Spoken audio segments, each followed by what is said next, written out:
Saiu ontem o corte e tá dando view para um diabo. Nem vi quanto é que tá agora. Caralho, tá com muita gente. Enfim, tá dando view pra cacete o corte que foi da última live que eu falei sobre o fim do Partido Nerd, né? Basicamente isso que eu tava falando. De todo aquele... Eu meio que tentei produzir uma síntese de todas aquelas questões relacionadas ao Nerd Bunker, do Jovem Nerd, as tretas lá do Ei Nerd, o Omelete sendo criticado pela organização do Anime Friends, etc. Enfim, tá lá o corte, já tem live, não vou voltar no assunto. Mas como sempre tem gente nova chegando aqui, sempre tem uma galera dizendo, caramba, Link, mas você é crítico à representatividade, porque tem um momento ali do vídeo que eu falo, que eu digo que eu não vejo como um signo de vitória, e eu sempre falo aquele caso do meu amigo, ator negro, que era chamado pra fazer pro comercial de banco, porque ele era o primeiro contato que os caras tinham, era o primeiro preto que eles vinham pela frente. E aí tem gente que fala, Link, mas a representatividade é importante, não sei o quê. Galera, eu vou dizer de novo, porque esse é um lugar pra... Tem que ficar reiterando, mas eu já tô sem paciência de ficar repetindo isso. Coloquem a seguinte frase na cabeça, vamos ver se isso sintetiza e espalhem. Propaguem a palavra, vocês que estão acompanhando, propaguem a palavra, tá? Representatividade enquanto meio busca a inclusão. Representatividade enquanto fim visa interditar a inclusão. A primeira eu apoio, a segunda eu guspo na cara. Simples, cara, simples. Porque, olha só, vamos dar exemplos concretos. Qual é a diferença da representatividade enquanto meio e da representatividade enquanto fim? A representatividade enquanto meio é o entendimento de que aquilo é um mal necessário, não é um bem, é um mal necessário buscando algo melhor. Vamos pegar o exemplo da política de cotas. Cotas sociais, cotas raciais, etc. A galera que bolou isso, essa porra, sempre considerou o seguinte, isso é uma medida paliativa, é um Dorflex diante de um câncer, porque o que a gente tem que fazer, claramente, é reformas de base. Ou seja, você tem que basicamente fazer uma revolução na educação básica, você tem que criar escolas top, inclusive eu defendo o modelo de federalização, tinha que ser tudo Instituto Federal, e fazer com que a escola pública seja tão foda, que o filho do rico, o rico prefere botar o seu filho na escola pública, como hoje faz nas universidades públicas, então fazer isso também na educação básica, o rico prefere botar seu filho na escola pública do que botar na escola particular. A cota, ela tá dentro de um conjunto de ações, que visa dar acesso para uma geração anterior que lá atrás teve uma educação básica top negada. E que por isso foi produzindo uma série de vícios que fez com que basta você olhar para a formatura de um curso de medicina, você não vê um preto. Então você tem ali uma série de problemas e você então cria o sistema de cotas como um dos remédios dentro de um conjunto de ações. Então ali eu apoio totalmente, porque é uma ideia de representatividade enquanto meio. Você usa a representatividade enquanto meio, porque no fundo o que você está tentando é remediar em diferentes frentes uma série de problemas para lá depois você de fato ter inclusão. A representatividade não garante inclusão. Coloquem isso na cabeça de vocês. O fato de ter um preto no outdoor do banco não vai fazer com que a favela seja menos preta, não vai fazer com que o presídio seja menos preto e não vai fazer com que 95% do número de mortes de crianças com bala perdida sejam pretas. Não vai fazer. Então isso, ele é feito como um conjunto de medidas, para garantir a inclusão. A representatividade, por si só, não garante inclusão em porríssima nenhuma. Ela é um conjunto de ações, ela é uma das medidas dentro de um conjunto de ações que lá na frente, ok. Só que como é que funciona o mundo? Assim, ideologia. Vamos agora, momento assim, né? Vamos explicar como é que funciona o mundo. Chama o Marx, chama o Nietzsche, chama a galera. A ideologia, quando eu falo ideologia, não é assim um bando de industriais ou especuladores malvados. Não, é ideologia dominante. As pessoas nem se dão conta que fazem isso. Alguns fazem de propósito, mas muitos nem se dão conta. A ideologia dominante funciona da seguinte maneira: não vamos mexer nas coisas como estão. Quem tá numa situação mais confortável vai dizer, não vamos mexer. Mudar pra quê? E aí aquelas demandas que vêm sobre uma presença de uma igualdade racial, uma diminuição da diferença de classe, essas demandas, que não precisam nem ser revolucionárias, são apenas reformistas, essas demandas vão parando no meio do caminho. Por quê? Porque já demos a representatividade. A representatividade, então, deixa de ser vista como meio e na ideologia dominante vai começando a ser vista como fim. E isso a indústria cultural, principalmente nos Estados Unidos, faz horror com isso. Então assim, não, a gente não precisa. Já tem o herói da raça. Escolhemos já o herói da raça. Não tem um filme de super-herói preto? Não estamos fazendo agora filme de super-herói preto? Já escolhemos o herói da raça. Estamos entregando pra vocês super-heróis negros. Esse sistema antigo, o herói da raça. Escolhemos o herói da raça. O sistema Black Exploitation tirava muito sarro disso. Escolhemos o herói da raça e pronto. Favela venceu. Tem o herói da raça. Aí percebam, na mesma hora, aquela representatividade que era visada como uma ação dentro de um conjunto de medidas visando a inclusão, agora ela funciona exatamente como interdição da inclusão. É como dizer assim, fechou. É um fim em si mesmo. Fechou. Ah, mas a sociedade continua desigual. Tá, mas agora nós temos atores negros. Ah, agora a gente tá vendo outdoor com pessoas negras. Agora a gente vende produto pra cabelo afro e babá. vencemos. Claro que comparado com o antes, que não era nada, é melhor. Mas não se enganem. O que acontece dentro de um processo ideológico, e sempre é importante lembrar que ideologia não é pessoas malvadas numa conspiração, tem a ver com formações de pensamento que atravessam todos nós, inclusive quem está se ferrando nesse processo. Dentro de uma ideologia dominante, o que vai acontecendo? A gente vai se habituando a pensar a representatividade enquanto fim. Aí parece que venceu. A vela venceu. Porque num conjunto de 30 tem um preto, venceu. Porra, não, né, cara? Não.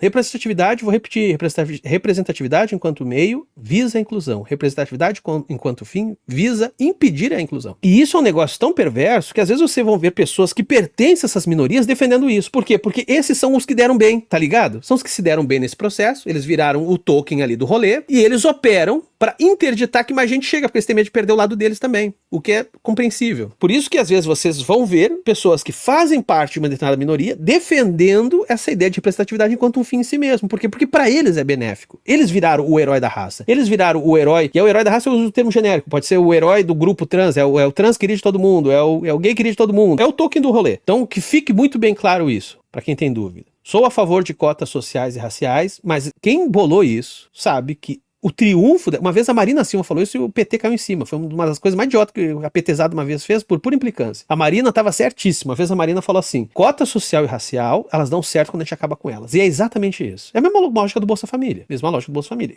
São programas que dão certo quando a gente acaba com eles. Não que a gente acaba arbitrariamente, de uma hora para outra a gente fecha, é quando eles são irrelevantes. Quando eles são desnecessários. Nossa, isso é melhor, sabe? Isso é o maior sinal do sucesso de um programa social, é quando você não precisa mais dele. Isso aqui é um comentário interessante. E não longe, hoje temos cargos de especialista de diversidades em grandes empresas, que é um negócio que eu já falei aqui que eu acho esquisito. Ok, eu acho que grandes empresas até podem ter, eu acho que até vale a pena, né? Às vezes ter alguém especialista ali na área para ficar esperto quanto a isso, mas assim, digo especialista, alguém que você pagou que tem essa função para ficar esperto quanto a isso. Mas assim, esse é uma parada que eu já falei aqui, que eu não vou me demorar, que é o seguinte, eu fico intrigado com o fato de certas empresas não conseguirem ter o mínimo de diversidade, sendo que no Brasil, ser diverso é algo que demanda tão pouco esforço. O Brasil é naturalmente diverso, mesmo com a sua diferença de classe absurda, mesmo com uma série de desigualdades, ainda assim o Brasil é a porra de um país absurdamente diverso. O Brasil tem uma das maiores diversidades do mundo. A biodiversidade brasileira, que pensa, a Amazônia, a biodiversidade brasileira somos nós, cara. Somos nós a biodiversidade brasileira. E aí, como é que empresas que contratam zilhões de pessoas não conseguem ter o mínimo de diversidade? Veja, eu não tô nem dizendo que não tem um ou outro. Não, às vezes a pessoa não tem nenhum,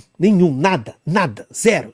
Eu disse, como, cara? Como? E aí eu fico desconfiado, porque eu acho assim, se chegou nesse ponto de não ter, mesmo sem esforço, tu consegue ainda ter alguma diversidade, se os caras chegaram no ponto de não ter diversidade nenhuma na sua empresa, é porque alguma coisa eles também fizeram pra não ter. Que nem eu já denunciei aqui pra vocês, porque essa denúncia é velha, ninguém vai me processar, nos 90, os mercados ali no Rio Grande do Sul, ninguém contratava preto pro caixa. Achava que era feio ser atendido por preto. Agora a gente tem que criar um especialista de diversidade. Vocês nem precisavam criar um especialista de diversidade, bastava vocês aceitarem uma pessoa preta trabalhar pra vocês. Se vocês tivessem aceitado lá atrás, não precisava agora do especialista em diversidade. Diego, o aumento das cotas de 20 para 30% vai gerar mais ressentimento entre os brancos. Acha que isso pode ser um tiro no pé para um fim do racismo?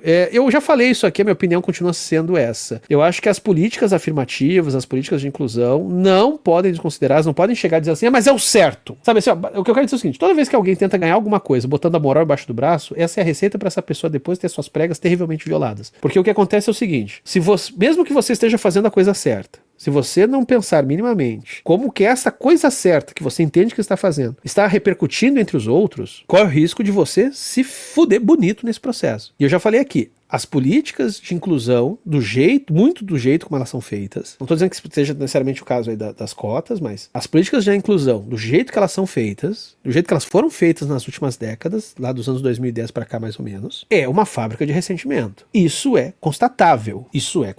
Gera ressentimento. Não só gera ressentimento entre os homens brancos malvadões, que daí o esquerdista genérico, o progressista genérico vai dizer, tem mais que se fuder, gera ressentimento entre as próprias minorias.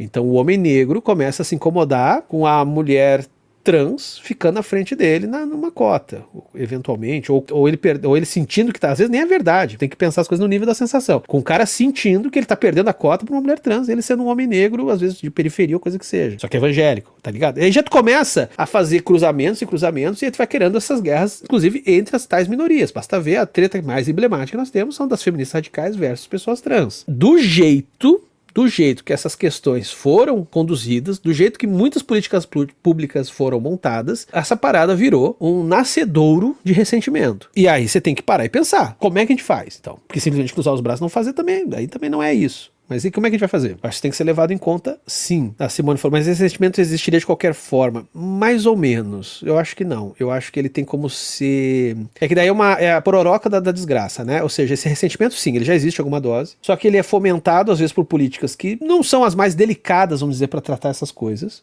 Às vezes ficam muito hashtag das ideias. E aí você tem, por isso que eu falo que é a pororoca do desastre, porque daí se de um lado você tem às vezes uma política de inclusão meio atravessada, meio descuidada para como conciliar todo mundo, porque é nisso que busca, assim, a inclusão de todo mundo. Você quer conciliar todo mundo, você não quer criar guerra entre grupos, né? Então você tem que tomar esse cuidado. E aí do outro lado você tem os oportunistas políticos que vão com as suas máquinas de captura ideológica, que são os seus vídeos, seus modos de pensar, e vão lá e pegam aquele cara que já tinha aquele ressentimentozinho, transforma num ressentimentozão. Trump foi eleito, e isso não sou eu falando. Qual foi o cara que falou isso? Foi um dos figurões ali do governo Trump, ainda quando ele não estava sendo eleito. Faltavam poucos dias das eleições dos Estados Unidos, ele falou na Fox News. E ele disse assim, não, o Trump representa o ressentimento americano. Ele falou claramente isso. Trump é um fenômeno do ressentimento, assim como o Bolsonaro também era. O Bolsonaro, qual era a grande plataforma do Bolsonaro? Sou contra tudo isso que tá aí. Sou contra, e tudo isso que tá aí basicamente na imagem do PT. Porque antes era o Temer, só que o Temer era um vice da Dilma, então ainda pro direitista ainda era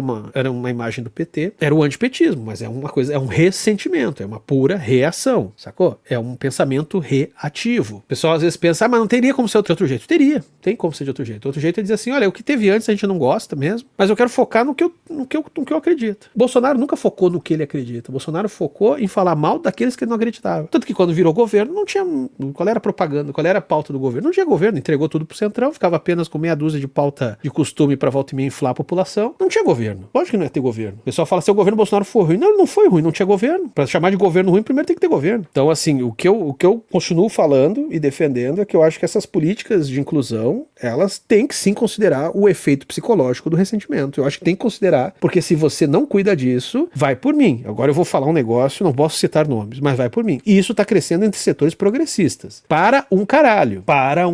Cada vez mais, em off, amigos, conhecidos meus, que são de tudo que é tipo, é preto, é branco, é homem, é mulher, sei lá, seja quem for, é hétero, é gay, é cis, é trans, conhecidos meus, às vezes apoiador do canal, etc. Tudo em off chega pra mim e fala, olha, é o seguinte, eu sou de esquerda, blá blá blá, sou afiliado na UP, sou afiliado na não sei o quê, pá, lutei, não sei o quê, mas porra, que saco, eu fui tentar o não sei o que, só podia tal cota, eu não consegui as coisas. Cada vez mais. Eu tô dizendo que isso é a realidade? Não, às vezes é só pura sensação. Mas se há essa sensação, isso tem que ser trabalhado. Ignorar isso aí é a receita pra dar merda. Esse vídeo é um corte da Live do Caos que acontece no canal do Quadrinhos na Sarjeta todo domingo à noite por volta das 9h30, geralmente. Então curta e compartilhe este vídeo. E se inscreva lá no Quadrinhos Sarjeta, assim como aqui no Cortes da Sarjeta, pessoa vagabunda.